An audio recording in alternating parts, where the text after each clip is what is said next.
Bienvenidos de vuelta a Contrapoder 3.0. Como les hemos comentado en el primer segmento, vamos a estar conversando con John de la Vega, abogado de inmigración y patrocinador de este espacio. Bienvenido, John, ¿cómo estás? Esteban Colina, muchas gracias por la invitación el día de hoy. Bienvenido, John de la Vega, a esta tu casa, Contrapoder 3.0.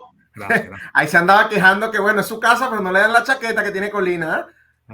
Bueno, el público no puede ver la chaqueta como tal. Bueno, pero levántate, muéstrala. Pero muéstrala, por favor. Mira esa chaqueta de Contrapoder Deportiva bellísima, que bueno, ya pronto todos tendremos una. Prometido por Colina. Así es. Bueno, John, fíjate que hay un tema que evidentemente ha estado sonando muchísimo en materia migratoria, porque la Corte Suprema recientemente, creo que fue el día de ayer, por cierto, hizo un fallo, digamos, en favor de Texas, que bueno, Texas básicamente ha estado pidiendo la potestad para ellos poder deportar sin necesidad de requerir del gobierno federal, porque bueno, esto es algo de política, digamos, lo que es el tema migratorio, es una política del gobierno federal, no de los estados. Cuéntanos realmente qué fue lo que dijo la Corte Suprema en este fallo.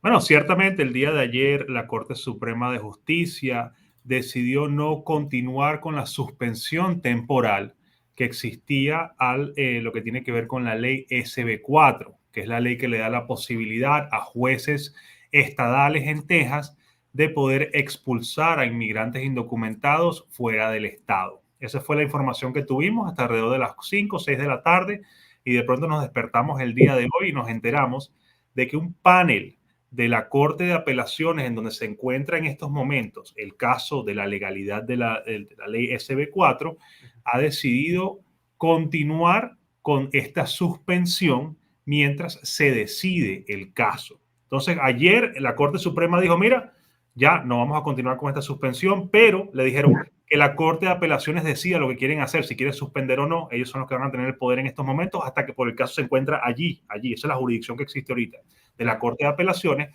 Y esa Corte de Apelación dijo, mira, un panel especial dijo, mira, debido a que no hemos todavía decidido los méritos de la legalidad de la SB4, decidimos bloquearlos en estos momentos. Eso fue lo que nos enteramos, o información de última hora, anoche a la medianoche. Pero bueno, no se supone que la Corte Suprema, cuando emite un veredicto, ya no hay más nada que hacer, no hay más nada. ¿Qué iba a decir? No, porque la orden no decidió en los méritos del caso. La Corte Suprema no decidió si es legal o no o constitucional la SB4. Lo único que dijo la Corte Suprema fue, mira, existía una suspensión temporal mientras se resuelve este caso en las Cortes de Apelaciones. Inicialmente ellos lo suspendieron, pero ayer dijeron, mira, no vamos a seguir suspendiendo esto porque los que van a tener la palabra de suspender o no temporalmente va a ser la Corte de Apelaciones donde está el caso. Y esa Corte de Apelaciones anoche, a la medianoche, dijo, mira, nosotros tenemos un panel aquí que ha decidido por los momentos simplemente salvaguardar lo que está, los méritos del caso y suspenderlo temporalmente. Para que se entienda un poco mejor, entonces básicamente el fallo de la Corte Suprema era, vamos a apoyar lo que sea que decida la Corte de Apelaciones. Y la Corte de Apelaciones ha dicho, lo vamos a suspender temporalmente hasta que decidamos los méritos del caso. No se ha decidido si es legal o no, si es constitucional o no. Lo único que se ha dicho es, mira, digamos que lo habíamos congelado, lo mantenemos allí por los momentos. Ah, bueno, decía yo, pues bueno, mira, que tú estás mal aquí, pues hasta donde yo tenía entendido en todos los lugares del mundo, cuando la Corte Suprema emite un fallo, ya por encima ya no hay nada. Entonces esta mañana veo las noticias, no, que la Corte de Apelaciones dijo, bueno, ¿qué es esto? Digo yo. Sí, lo que se llamaría un stay, que sería suspender temporalmente una ley, mientras cuando está, eso ocurre bastante, cuando se está argumentando o debatiendo la constitucionalidad de una ley, usualmente se bloquea temporalmente hasta que se decida. Pero en este momento, la Corte Suprema dijo, mira, no lo vamos a bloquear, que la Corte de Apelaciones decida, y ellos decidieron bloquearlo en estos momentos temporalmente. Así es. Ahora bien, John, en el caso que la Corte, bueno, de Apelaciones justamente vaya en favor o en contra de la legalidad de esta ley, ¿qué otros pasos se van a seguir? Vamos a asumir que falle esta Corte de Apelaciones en contra de Texas, ¿no? Después allí, ¿tú crees que Texas que lo va a tratar de llevar justamente a la Corte Suprema?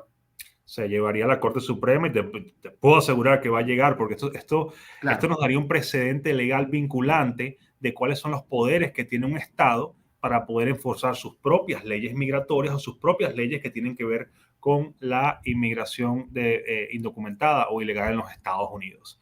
Eso sería, o sea, sumamente importante para el país poder saber el ángulo que le da la Corte Suprema de Justicia.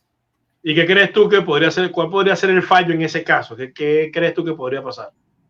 Bueno, al final del día, las leyes migratorias son enforzadas por el gobierno federal y el problema es que vas a tener a departamentos de policía arrestando a personas, lidiando con situaciones migratorias donde no tienen el entrenamiento correcto.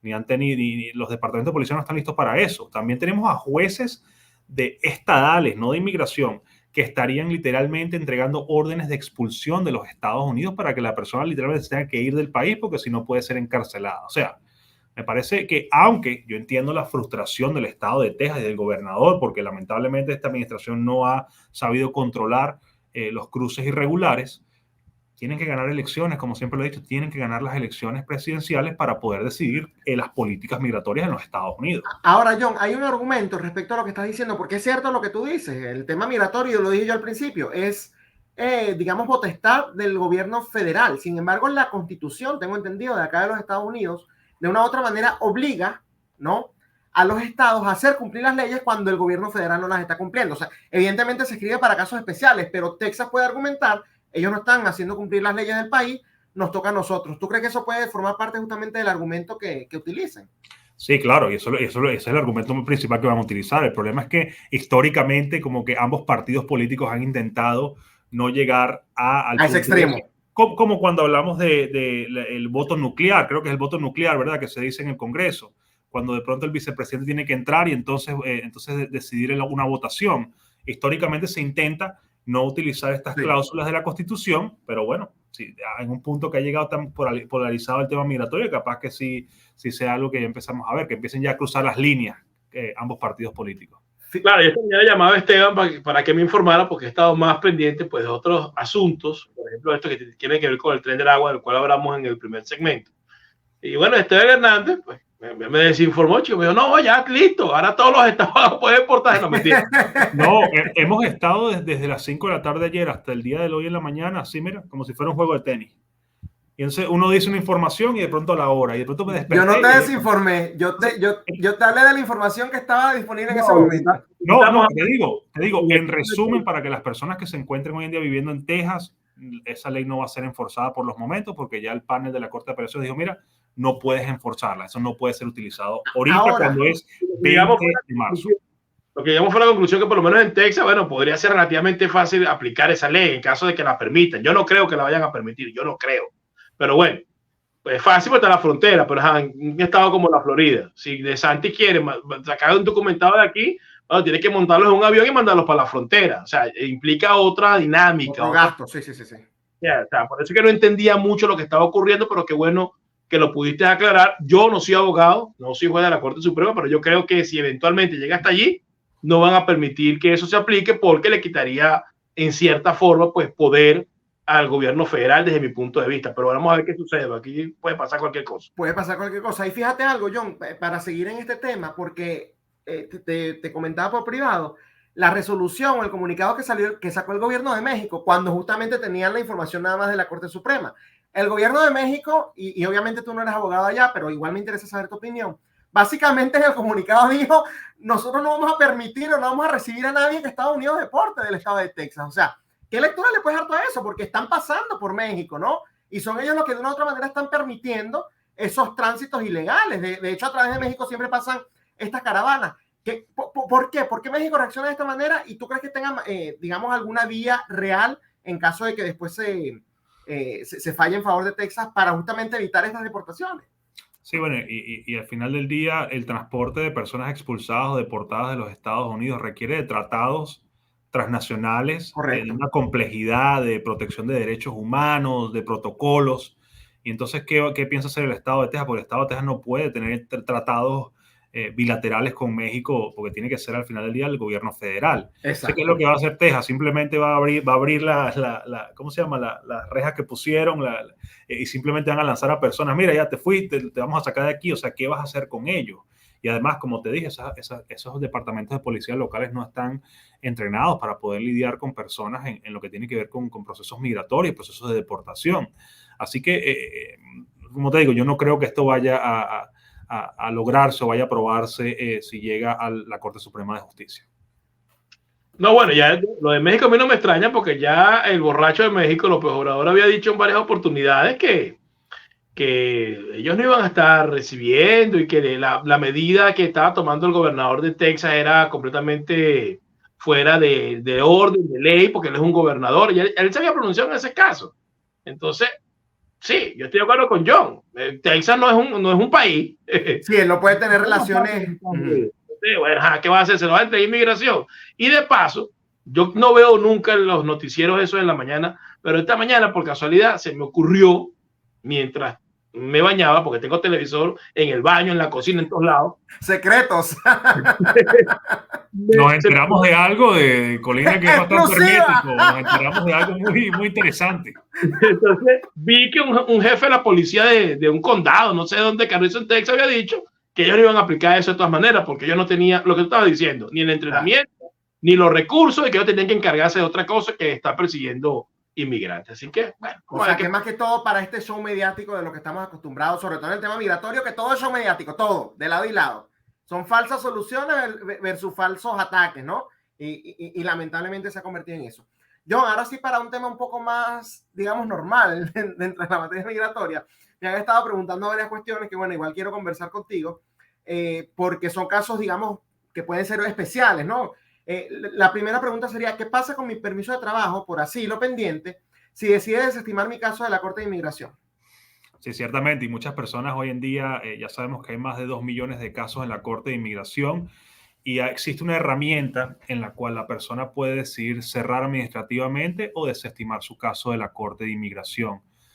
Siempre recomiendo a las personas que hablen con un abogado de inmigración licenciado en los Estados Unidos, porque primero tenemos que ver qué tan fuerte es el caso que tenga, primordialmente un caso de asilo, qué tan fuerte tenga, si tiene pruebas para poder corroborar lo que habla y también el testimonio para poder ver si vale la pena o no pedir una audiencia final. Pero para aquellas personas que deciden desestimar el permiso de trabajo que hayan recibido bajo la categoría C8, que sería la categoría de asilo en proceso, pueden seguir utilizando dicho permiso de trabajo hasta que se venza, aunque hayan desestimado su caso. El único problema es que no van a poder renovarlo bajo la categoría C8, porque eso es para personas con asylum pending, con personas con asilo en espera de audiencia final, y ya no vas a tener ese tipo de procedimiento, tendrías que buscar otras opciones para poder tramitar un permiso de trabajo nuevo.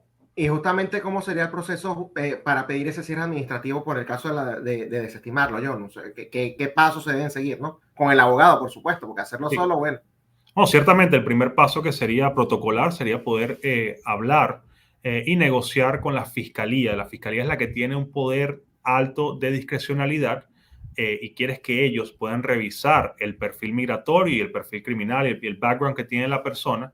Y si ellos consideran de que sí califica para utilizar esta discrecionalidad, entonces conjuntamente pueden presentarle al juez de inmigración una moción para pedir la desestimación o el cierre administrativo. Son dos figuras diferentes, pero ambas recaen bajo lo que tiene que ver con la discrecionalidad. Entonces, esa es la mejor manera de poder hacerlo, que la fiscalía se acuerde y puedan entonces desestimar o cerrar. La segunda manera sería presentárselo directamente al juez de inmigración, pero no es muy recomendable porque la fiscalía puede oponerse y te pueden denegar esa petición. Así que es mejor que tú, el abogado, claro está, el que lo hace, negociamos con la fiscalía para ver si entonces ellos se ponen de acuerdo y podemos desestimar o cerrar tu caso. Y en ese mismo caso, en esa misma onda, John, y ya con esto finalizo, ¿cuándo sería, no sé si existe algún tiempo, algún periodo que lo tengas que hacer, digamos, para pedir el cierre administrativo, o lo puedes hacer cuando quieras? Explícanos ahí cómo sería el lapso, ¿no?, de los tiempos. Se recomienda hacerlo lo antes posible porque tanto la fiscalía como el juez de inmigración necesitan analizar tu perfil, tu historial migratorio, si has cometido algún tipo de crimen y quieren entonces poder hacer todos los filtros antes de aprobar esto. Acuérdate que esto sería a discreción, a discrecionalidad si lo quieren aprobar o no el juez de inmigración. Entonces, la idea es que busques ayuda lo antes posible. Muchas personas están cometiendo el error de buscar abogados la semana antes de la audiencia final o el día antes de una audiencia, y el problema es que podemos ser eficientes, pero si no nos das el tiempo para poder prepararnos y poder colocar todo el expediente y entregárselo a la fiscalía, va a ser muy complicado. Busca ayuda lo antes posible. Pero no sé si Colina... Una pregunta, si alguien está pidiendo a alguien por parol humanitario, mete el proceso, parol humanitario, y en el interín se arrepiente, ¿cómo puede hacer para revertir ese proceso?